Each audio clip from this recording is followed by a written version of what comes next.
শনিবার মাঠে গড়াচ্ছে আইপিএল এর নতুন মৌসুম। উদ্বোধনী ম্যাচে মাঠে নামবে রয়্যাল চ্যালেঞ্জার বেঙ্গালুরু ও কলকাতা নাইট রাইডার্স।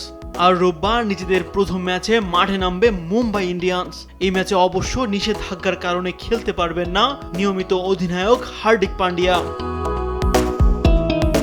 মুম্বাইয়ে অনুষ্ঠিত এক সংবাদ সম্মেলনে এই তথ্য নিশ্চিত করেন দলটির কোচ মাহেলা জয়বর্ধনে। হার্দিক এই শাস্তি পেয়েছিলেন 2024 সালের আইপিএলে। সবশেষ আসরে নিজেদের শেষ ম্যাচে লখনৌ সুপার জায়ান্টের বিপক্ষে স্লো ওভার রেটের কারণে শাস্তি দেওয়া হয়েছিল হার্দিককে। ওই ম্যাচের পর মুম্বাইয়ের আর কোনো খেলা ছিল না, তাই ওই শাস্তি কার্যকরের কোনো উপায়ও ছিল না। এবার তাই নতুন মৌসুমের প্রথম ম্যাচে খেলতে পারছেন না হার্দিক পান্ডিয়া।